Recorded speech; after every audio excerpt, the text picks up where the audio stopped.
Hi, Apratim. Good morning. Nice to meet you through Teams meeting, and appreciate your time for sharing your exhibit today to my viewers, Apratim. And I'm really thank you for sharing your time now. So you can take your stage now. Sure. Thanks. It's a pleasure. I believe it's a pleasure to talk about my exhibit, and of course, as we spoke about earlier, this will only be a part of my exhibit. Uh, Also, I'm very grateful to you for hosting me. I've followed your channel for quite some time now. You have covered some splendid exhibits. I'm not sure how much justice can I do with my previous predecessors who have been gracious enough to share their exhibits with us viewers, but I'll try my best. Uh, so my story is typically about armed struggle for India's freedom and the Mhm. endgame during World War II, right? Mm. Uh, Okay. so there are a couple of things, right? It's a very loaded topic, and it's also a very debatable topic.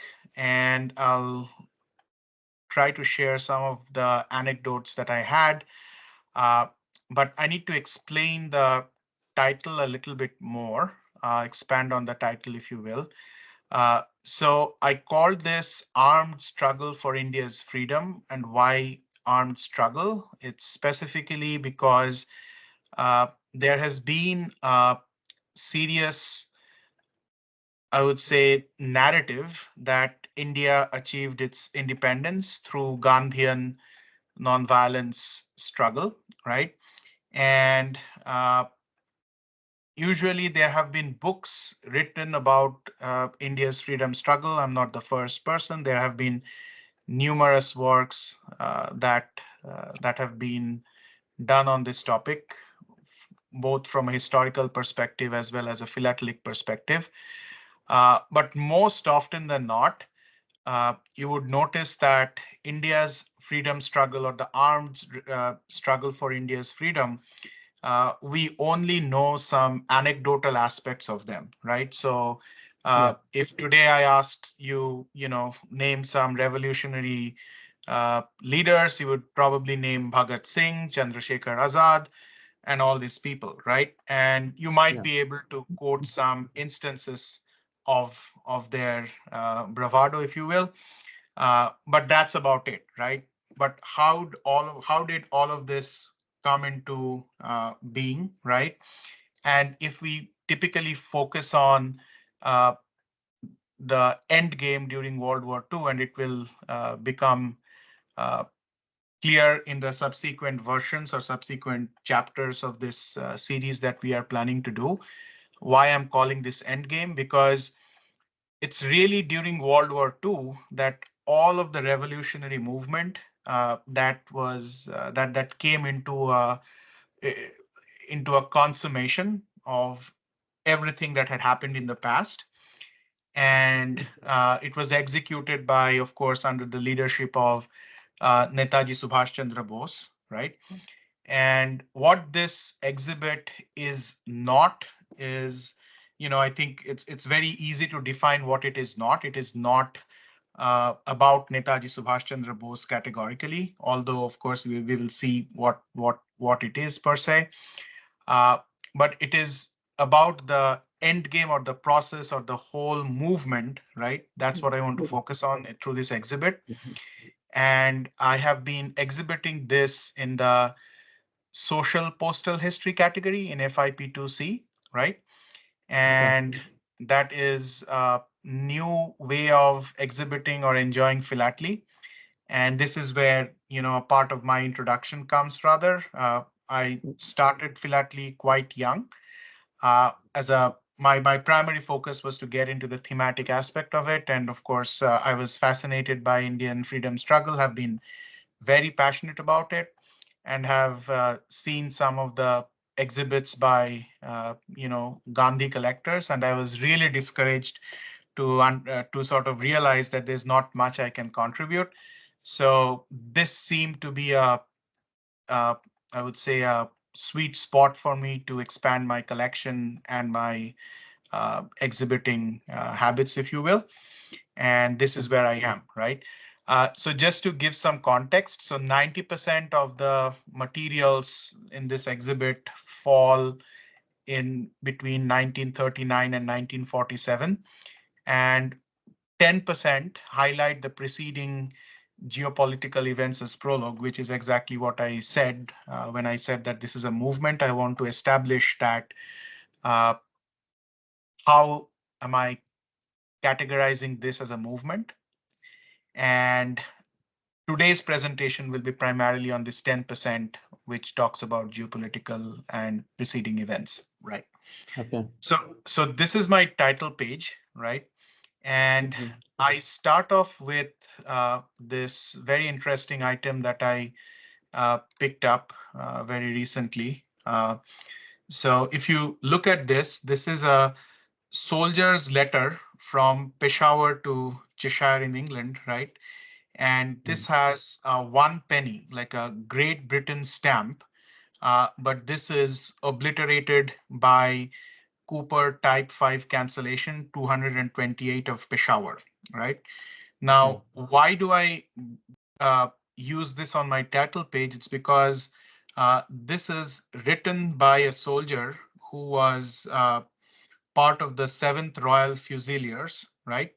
And these 7 Royal Fusiliers, they were brought in from Great Britain, and they were brought in to suppress the Indian mutiny. And I will call mutiny at this point. I'll come Okay. to the first war of independence eventually, but at this point, when I'm referring to an item, a contemporary item, I would call it the mutiny. And these 7th Royal Fusiliers, they stayed in the Indian subcontinent, right? And they took active part in the Burma campaign of 1942. So this material sort of connects the two endpoints of my story, right? My story starts with the 1857 War of Independence, and I'll come to very shortly as to what I mean by that. And the other end is the Second World War. So I thought that this would be a pertinent item to put on the title page.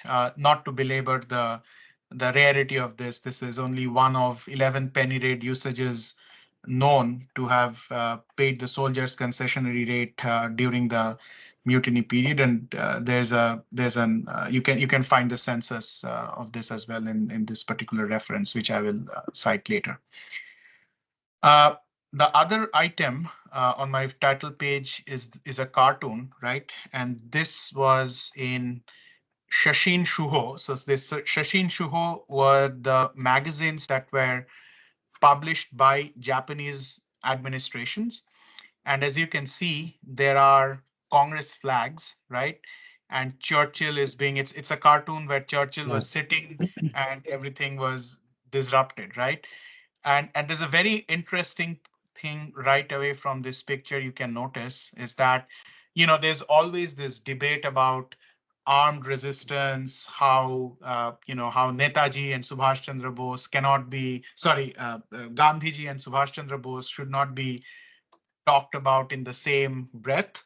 But, Congress had a huge impact in the strait settlements, Malaya, Japan, and all of that, and where it like when Netaji Subhash Chandra Bose went there to lead the Indian freedom struggle from there, he really used Congress symbology and used Gandhi as an unifying force. So, Netaji and Gandhiji were not at odds, and that's the one of the key events that, or the key learnings or lessons that I had while developing this exhibit, that, you cannot really talk about the armed freedom struggle without the nonviolence movement and vice versa, right? So it's really a complex adaptive system. And this is what I wanted to highlight, right? Now, moving on to the very first page, I have the revolt of 1857, right? And this is typically regarded as the ideological fountainhead of the revolutionary movement, right? And I'll come to why I'm saying this, but let's just have some imagery and let's see some philately, contemporary philately that will have huge influence later on. So this is a contemporary uh, illustration that was published in London Illustrated News in 1857. And it shows that the natives were engaged in armed rebellion with British military forces, right? And this is typically the idea, right? This is the philosophy of the revolutionary movement, and it has been used time and again in history, right?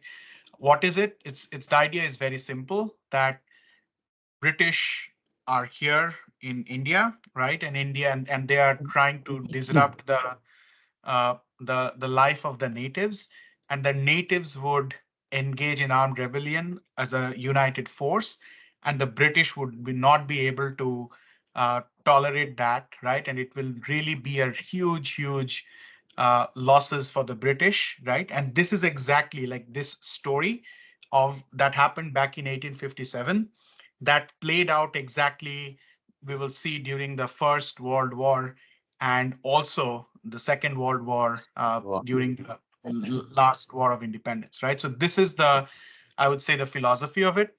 And some of the philately of this would be a cover that was sent from the Central India Field Force, which was suppressing the events in Jhansi. And this is a very difficult and rare cover, right? It was discovered by me from a seller in Del Camp, right? Believe he didn't know what he was selling, but if you see, there's a very faint mark. Probably it's not visible. So I used retro reveal, and you'll see it says Central India, right? Yes, yes. India Field Force, right? And so this is the actual postmark, and the letter was sent via Bombay and Marseille. It has 6 annas. That was the rate at that time, and you would see that it was obliterated by diamond of dots, right? So this was sent from the Central India Field Force, which was engaged in suppressing the rebellion in Jhansi, right?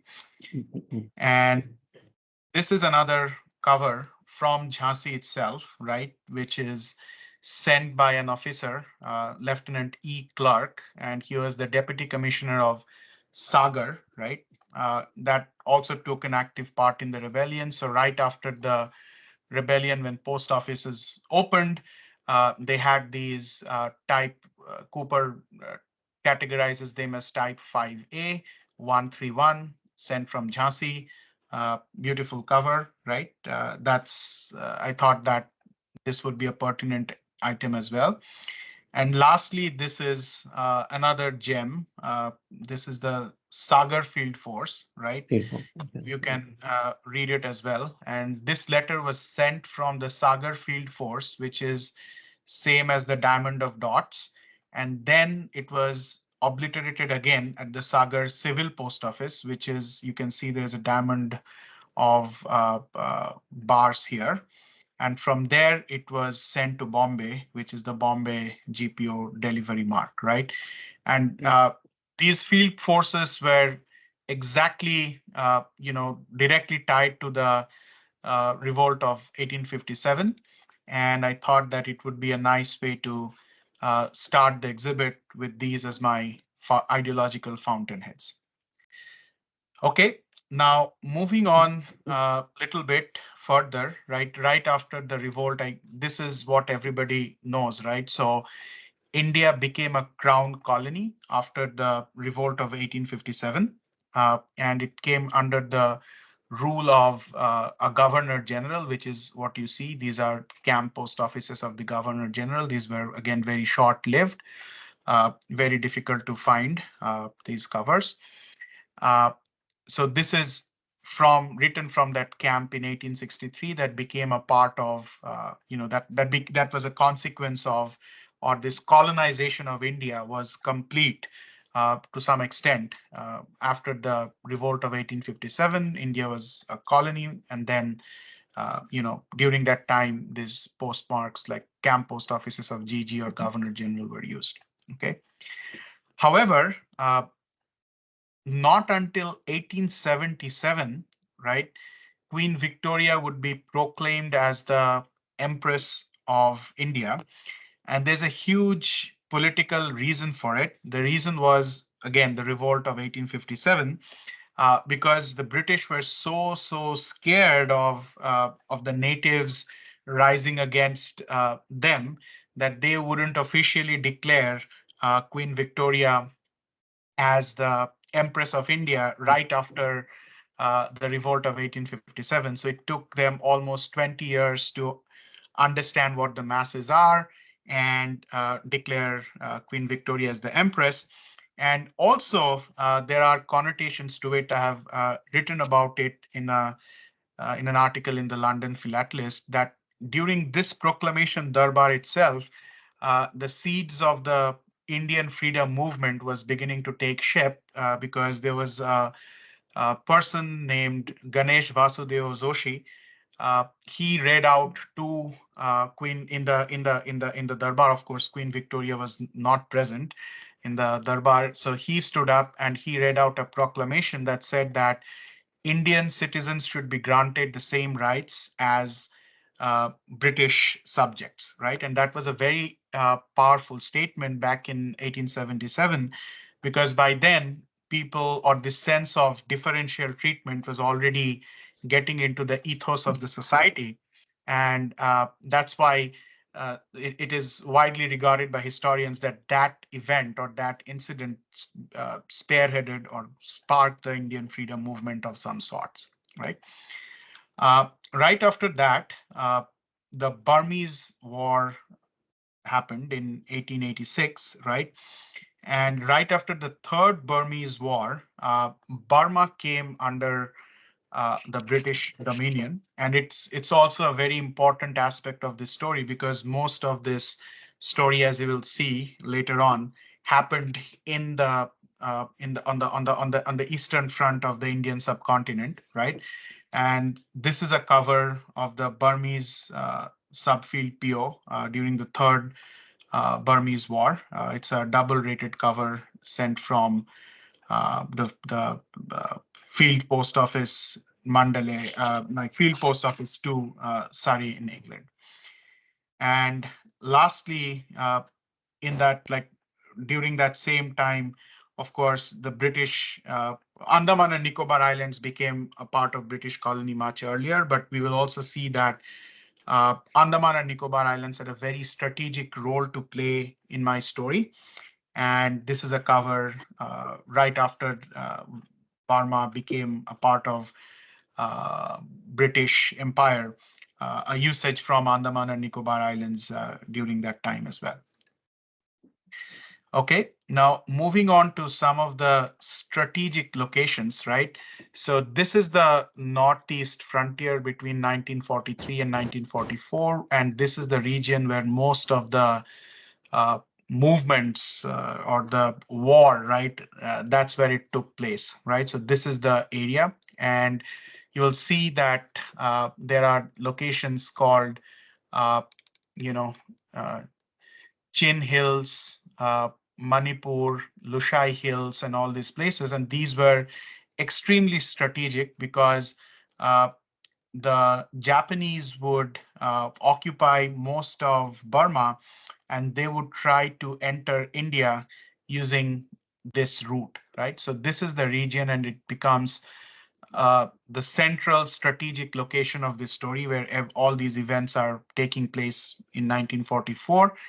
And I just wanted to delve into a little bit of history of that period or postal history of that period. So this was an envelope sent from the Burmese subfield PO2. Again, I recently discovered that this was part of Gerald Davis's collection, and this was stationed in the Chin Hills region. So Chin Hills became a part of a separate campaign, if you will, back in 1889, and this is a cover from that.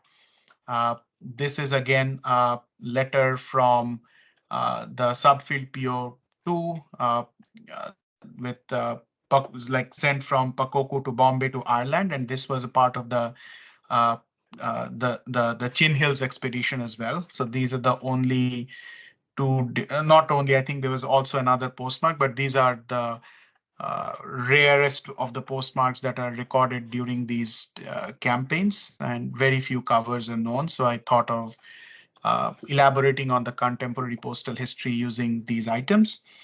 And lastly, this is from the Lushai Expeditionary Force, of course, again in the same punitive expeditions by the British.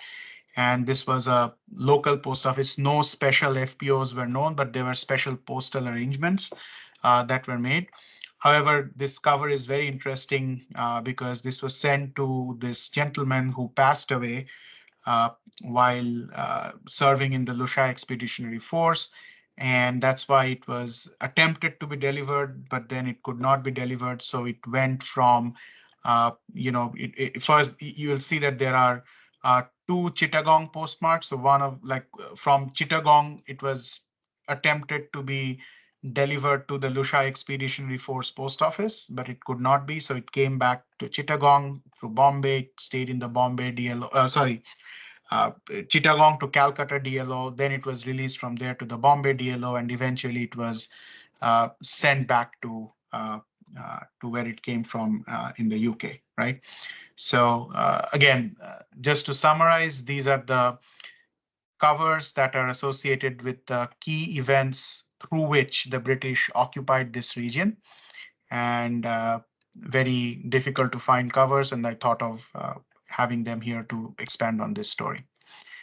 Okay, so now comes the genesis of the revolutionary movement. So what happened was in 1895, bubonic plague, it took place in Bombay, right? So what happened was, while the British were trying to, it's similar to what you can think of, right? During the COVID, what happened, right? You have these, authoritative way of keeping people at their homes, right? You had all these curfews and what have you. So at the same time, back in 1895, when the bubonic plague hit Bombay, right? Uh, Plague commissioners would come and they would drag local women out of their homes, and they would be disrespecting, right, British authorities, entering homes by force. You may be having, gods and goddesses, deities. They would just throw them away, louse their whatever disinfectants and all of that. And that treatment kind of sparked the memories of how the British were insensitive to local customs back in 1857, right? So again, you see how 1857 is coming back into the story again. And so what happened was, to sort of revenge, to avenge this mistreatment, uh, there are the Chapekar brothers, right? So they assassinated the plague commissioner of Pune, right?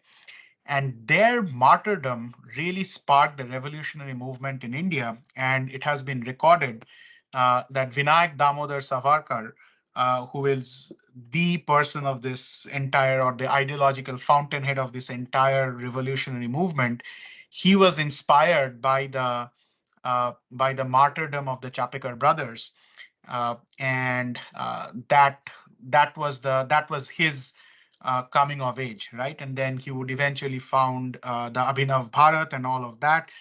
There has been a very good movie that has been made. I really urge your viewers to go and watch the movie. It's long, but it's really very interesting, and you should watch it.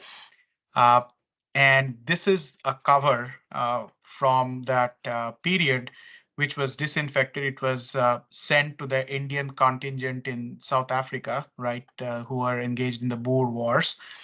And it was disinfected in Malta because of these Bombay plagues, because at that time, a lot of these mail bags used to be interchanged. So just to ensure that, you know, mails were like this was not transmitted, mails would be disinfected, and this is a cover from that. Now, as I said, right, I already introduced Vinayak Damodar Savarkar, and unfortunately, I could not collect any artifact of Damodar like Savarkar. I mean, it would be uh, like a crown jewel in this story. I don't have it, so I'll probably, hopefully, sometime in the future, I get to collect something on Savarkar per se. But what happened was in 1905, right? This is 1895. During 1905, uh, all these the revolutionary sentiment was already in vogue, right? People were talking about oppression by the British and things like that. And also, if you notice, 1905, another major event took place in Bengal. That was the partition of Bengal, where the citizens were being separated on religious lines, right? So what happened was at the same time in London, there was this India House that was set up by Shyamji Krishna Varma, right? So it was mostly a house where students were put in, right? It was ostensibly a student housing, but inside, what were going on where these revolutionaries would come and engage in discourse on Indian freedom movement, right? And it is at the India House itself where the characters or the personalities like Madan Lal Dhingra, Vinayak Damodar Savarkar, Lala Hardayal, they would meet and they would congregate and talk about Indian freedom movement. And not only they would not only talk about Indian freedom movement, uh, it was Savarkar in the India House. He was the first to memorialize the revolt of 1857 as India's first war of independence, right? So previously, nobody talked about the revolt of 1857 as the war of independence.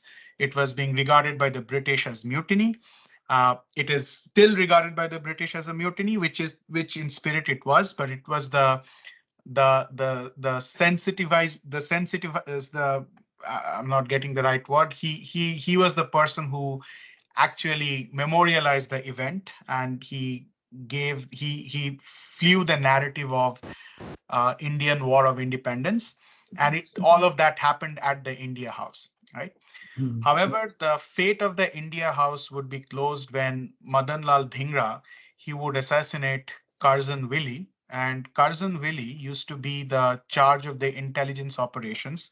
And this is an original handwritten note by Curzon Willie, and you can see that it is written from the India Office branch itself. It's the India Office letterhead, and I just found this and thought of putting it here just to highlight this India Office and its intelligence operations. And also, I think one thing is very important here. I mean, social postal history allows you to uh, put these materials, these sort of ephemera kind of materials, but at the same time not to disrupt the balance of postal history, which I think I'm capturing over here. So I'm using an ephemera over here to uh, talk about India House and India Office and all of that, right? However, right after India House was closed, all the members, they would flee to different parts of the world, right? And some of them fled to Europe, where the Berlin India Committee was founded, and we will come to how it became very important. And the other one was Gadar Party, which we are relatively aware of, the Gadar movement and the Gadar Party, and we will see how they become relevant as well subsequently. Now, this is one of the only two like letters that I like envelopes that I have known. The other one being in Bob Gray's collection, which was sent to a member of the Gadar party, right? So Surendranath Kar, you can look up in Google. So he was a member of the Gadar party in Seattle, which is again in the West Coast, right? And of course, this was censored, but usually, like Gadar was not a secret organization. People knew of their revolutionary activities, and the British were really, really wary of their activities. But somehow this envelope passed the censorship and it was transmitted. And these are very difficult to find. So this is one such letters that I have collected so far. Now enters Rash Bihari Bose, right? He is also a central character of this story. He was the person who founded the Indian Independence Leagues in Southeast Asia, and this page is his story, right? So Rash Bihari Bose, he was a member of the revolutionary movement in Bengal, and he was like, nobody has seen a photo of Raj Bihari Bose. Like, he is regarded as the master of disguises, right? And he was the first person to assassinate the governor general, right, Lord Hardinge, right? And it was something that was unthinkable at that time, because you are trying to assassinate the gov. It's like you are trying to assassinate the prime minister of India, right? If you try to draw some parallels, right? And he was the person who actually did that, right? And the British were really after him, right? And we are talking about 1912, where, of course, there were no CCTV cameras or the cell phones and all of that, but definitely British were really gung ho about it. And this is basically a leaflet that was sent to the princely states, right? And it says that whoever would be able to give information about the person who bombed or who attempted to bomb uh, Lord Hardinge, he would be awarded 100,000 rupees back in 1912, which is close to $1 million today. So you can really understand the level to which British were uh, planning to go to capture Raj Bihari Bose, right? And this is also an original poster of Raj Bihari Bose's sketch. Again, the keyword is sketch. So this is artist's impression of Raj Bihari Bose, right? And they are saying that if you find any information about this person, please give us that information. This is how he looks like. And this was also sent to multiple agencies, British agencies in the princely states back in the day, right? So these are the only two artifacts that I have collected on Rash Bihari Bose. And how he ties up to the entire story is, uh, I believe you've heard about the Komagata Maru incident, which is basically that a Japanese ship basically carrying uh, Indians, right? It was not allowed to, like, Indians were not allowed to disembark in Canada, in Vancouver, and then they were sort of sent back to Calcutta. And even in Calcutta, the British thought that, these are people who would be like, they are not good citizens. And, there was a struggle. A few members died, and the British, fired bullets, and, there were deaths happening and all of that. So what happened was the Ghadar party used that incident, and they tried to make a case that a case of oppression by British forces on the Indians, right? And that really was very, very influential. So what happened was, some members of the Ghadar party, they would come back to India, right? And they would meet with Raj Bihari Bose, who was also underground, right? And it happened through Jatin Das. The Jatindranath Mukherjee. Jatin Das comes much later, but Jatindranath Mukherjee. And they would plan elaborate mutinies across multiple barracks in the British Empire, right? Which is exactly, again, going back to the same ideological fountainhead of 1857. This is exactly what happened back in 1857, which Savarkar now has immortalized as the first war of independence. So all these revolutionaries were inspired by Savarkar's treaties of the 1857 War of Independence, where Indian soldiers or Indian native soldiers in British barracks would take up arms against the British, right? So it's like you're pointing the gun not to your enemy is the British themselves, right? And that was the central theme of the revolutionaries, right? Unfortunately, that mutinies were suppressed, and the only matter of significance would be the Singapore Mutiny of 1915 that happened in the in Tangling Barracks in Singapore. And this is a military mail, a garrison mail, if you will, because this is much later in 1919. I'm still looking for like an item during the Singapore Mutiny. I couldn't find that yet, but I used this to highlight the location, which is Tangling Barracks. It was written right from there, garrison mail from there, right? So Singapore Mutiny was the only matter of or event of significance that we can perhaps find some philatelic artifacts of, right? Now, the other bit of the same thing, we talked about two organizations. One of them was the Ghadar. We saw what the Ghadar party did. The other was the Berlin India Committee. And how were they involved is through the disruption of neutrality of Afghanistan, right? So what happened was Afghanistan was treated as a neutral territory, right?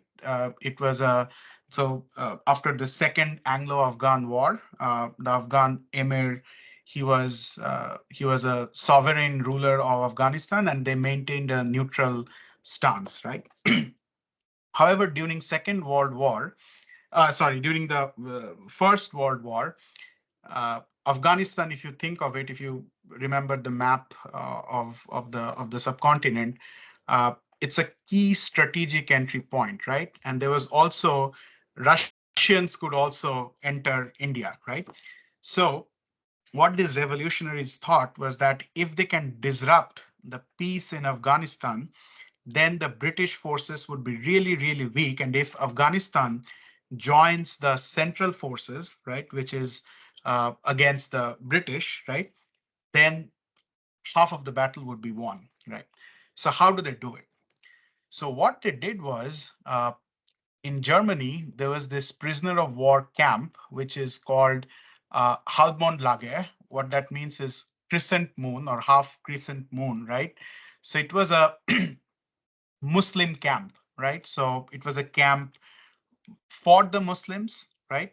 And the central idea was to motivate Muslim prisoners of war in the name of religion, right? Which is in our present day what we call jihad, right? We know the concept of jihad, but that concept was there in First World War as well, where the British, where the Central Powers, Germany in this case, they wanted to mobilize these Muslim prisoners of war in the Halbmondlager camp to fight for their religion against the British, right? And this is a prisoner of war cover from Halbmondlager camp. Again, I'm just highlighting the postal history of this. There are a lot of markings that are in here, right? As you can see, these mails, what they used to do was, since that was a very, very influential camp, there any outgoing mails were kept in the administrative office for 7 to 10 days, just to dilute any potential impact of the of contents, right? There might be certain information that was being sent that could be used to mobilize rebellions and all of that. So that's why they used to keep 7 to 10 days, and right after that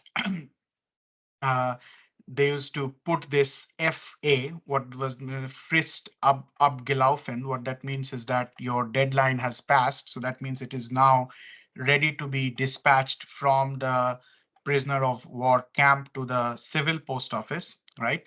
And of course, this is the Kriegsgefangenensendung with that approved. So basically, it's saying that it has been censored, right? And also who the censorship authorities postmark is also there. And then it was sent to the civil PO, which is Sosen Übungsplatz.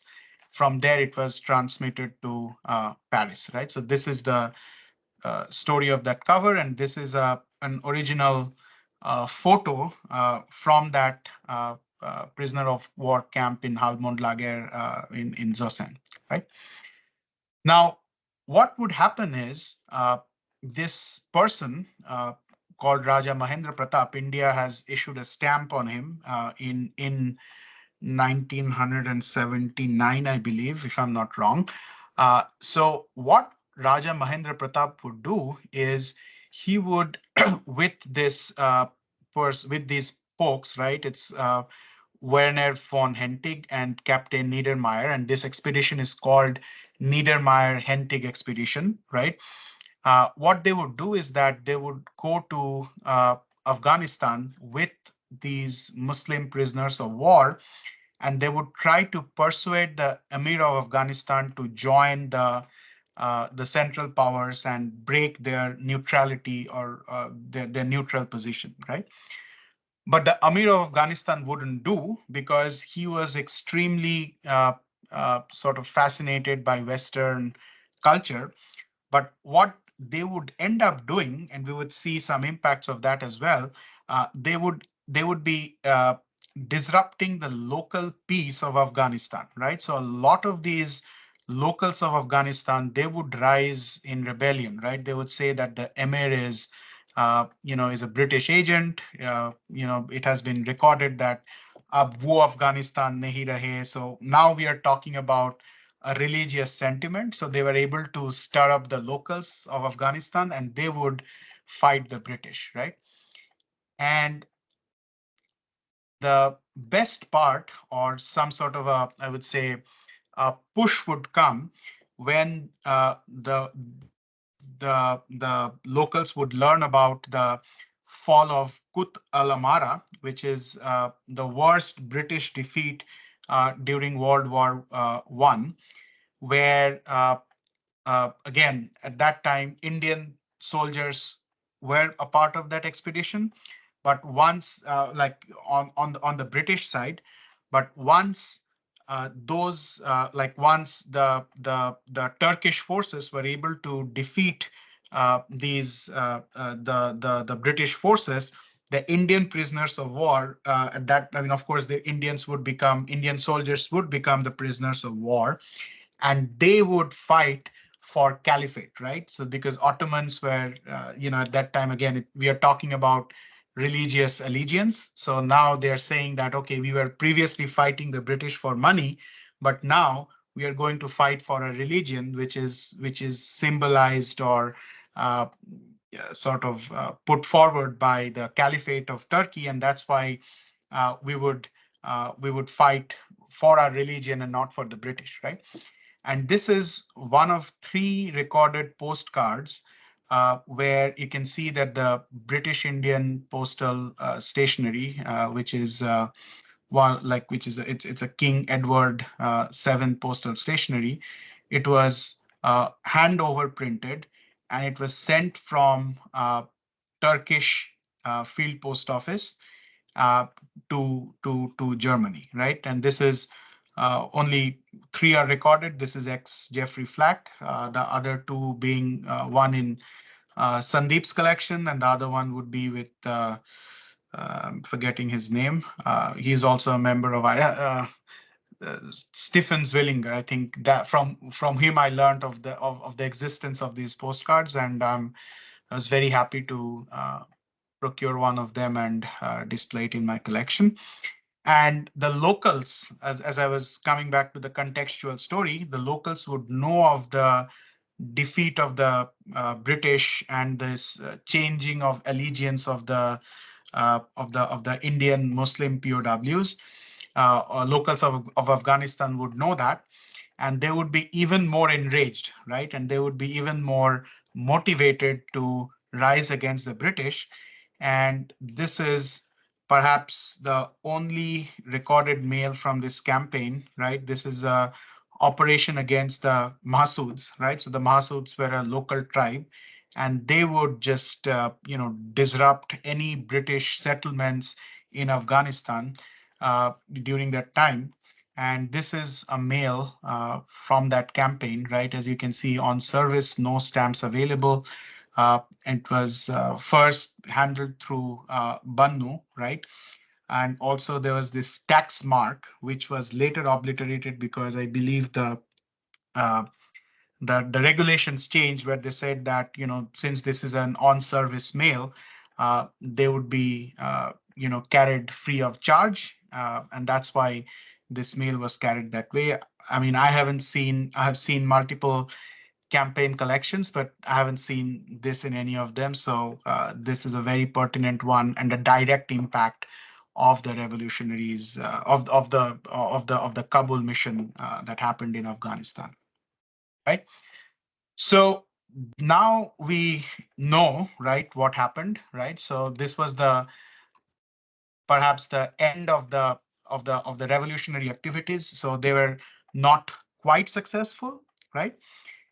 But the British became extremely wary of the revolutionaries. So what would happen is, this is something that we all learn in history books, right? So they would pass the Rowlatt Acts, right? So this was the original circular detailing the Rowlatt Acts, and also that you can see this is a resolution. It was passed, and this was sent to various agencies, right? From the Home Department, right? And you can see it was dated 14th April 1919, uh, and it gave the British to detain any suspect of revolutionary activities and imprison them without a trial, right?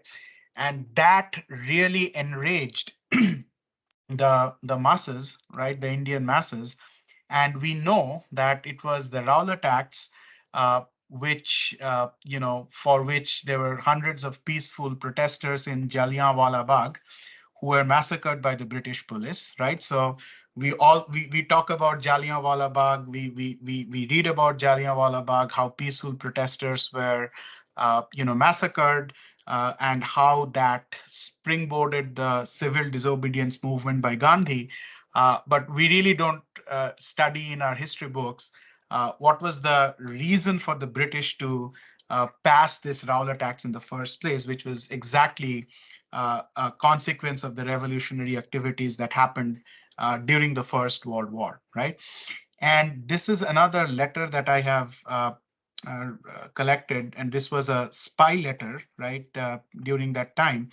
And you can see that there's a British spy who is a loyal subject of the British, who is writing to the commanding officer of the civil area, and right around the time, 23rd May, right? So right after the Jallianwala Bagh massacre that happened, and you can see that that he is referring that these people who have collected arms, and they are rising against the British, right, in an armed rebellion. Again, we are talking about the rebellion against the masses. Like we sense the spirit of 1857 mutiny again, right, in 1919, and it says that the British government and the Amir of Kabul, right, again Kabul is coming from the Niedermeyer-Hentig or Kabul mission operation, and they are lumped with the British government, and they're saying that these people are conspiring against the British government and the Amir of Kabul right after the Jallianwala Bagh massacre, right? Next, as a consequence of these events, right, uh, the British, uh, uh, like, no, let me take a step back. So right after the Kabul mission and all of this, right, the Emir of Afghanistan, as I said, the locals were enraged, and the Emir of Afghanistan, he was assassinated, right? And what happens is his son, he declared total independence from the British, right? And that was the beginning of the Third Anglo-Afghan War, right? And as a consequence of the Third Anglo-Afghan War, it was like the British were severely depleted because of the First World War. They could not fight with all their might. and eventually Afghanistan was declared as a sovereign nation. So all of this is happening as a direct consequence of the Kabul mission that I talked about. And this is a campaign letter from the Third Afghan War. It was sent from FPO 145 right during the peak of the campaign, and this was the special censorship, right? They also established special censorship at that time because of course, we are talking about ideologies and propaganda and everything at that time as well, right? So that's why there was because the British were wary that are the soldiers really on our side, or are they getting influenced by their compatriots and all of that. So that's why they had this special censorship during the Third Anglo-Afghan War, and again, direct consequence of the Kabul mission. And the other thing is, I think we know of these covers. This is the Prince of Wales's visit in Mysore. And this Prince of Wales's visit, right? There's been a lot of treatise on this, primarily because uh, various protests happened during this period, during the Prince of Wales's visit. And it was during this time, Netaji Subhas Chandra Bose, he entered Indian politics on the side of Gandhi, as a member of the he led protests when the Prince of Wales visited India, and he was a staunch follower of Gandhi at that time, of the civil disobedience movement that Gandhi, pioneered at that time, right? So this marks I would say, the events up to World War I, right? So before we move on to the next step in the next episode, I want to end with this interim period, which was also a very, very interesting period for Indian history. Of course, there are a lot of revolutionary activities that happened. Hopefully, someday I get to collect some materials directly associated with Bhagat Singh, Chandrasekhar Azad, and all those characters. Unfortunately, I don't have them. But this is uh, uh, a few of materials that I've recently collected. Uh, these were like this World Army. This was published by Raja Mahendra Pratap from the Kabul mission, right? And he was talking about developing or raising an army uh, that would create a new world order, right? And Hmm. he really propagated this idea across multiple organizations. This is a postcard. Again, the stamps were taken off, right? There has been some speculation that these were for censorship purposes. I haven't found any evidence of that yet, so that is still TBD. But these were original postcards written by Raja Mahendra Pratap and Letter, who's really kind of uh, propagating his notion of a new world army. And the the most interesting thing is you would also see that Raj Bihari Bose, right after the failure of the mutiny at the barracks. So Raj Bihari Bose flees to Japan, and he becomes a Japanese citizen. He gets married to the daughter of a wealthy Japanese merchant. He becomes a Japanese citizen. We'll come to Raj Bihari Bose later in the story as well. But he say like this circular, it talks about how Raj Bihari Bose in exile in Japan was part of all these revolutionary activities. And also Subhash Chandra Bose, who was, in 1933, 1934, 33, he was also in Germany. So this is how this idea of an army, right, an organized armed movement is being shaped up, right? And we will see the culmination of all of this in the Indian legions and the Indian independence leagues in the later episodes that we will perhaps record. So yeah, so I think we are way over time. I think it's Okay. time to pause. So yeah, so I'll stop here. Sure, Pratham. Thank you so much. I wanted to express my sincere gratitude for the insightful presentation you delivered this morning, Apratim. I'm sure your expertise and the clarity made the topic come alive, and I truly appreciate the effort you put into preparing and sharing this valuable information. I'm sure the audience have much engaged, and you provided an impressive practical examples during the course of your presentation. It left me an impact on me as well. So thank you once again for your time and dedication, Apratim. Looking forward to do more enlightening sessions in the future. We will probably complete the series in the next 3 or 4 episodes, I guess. So Sure. yeah, Yeah, we will hope. I'm looking forward to that as well.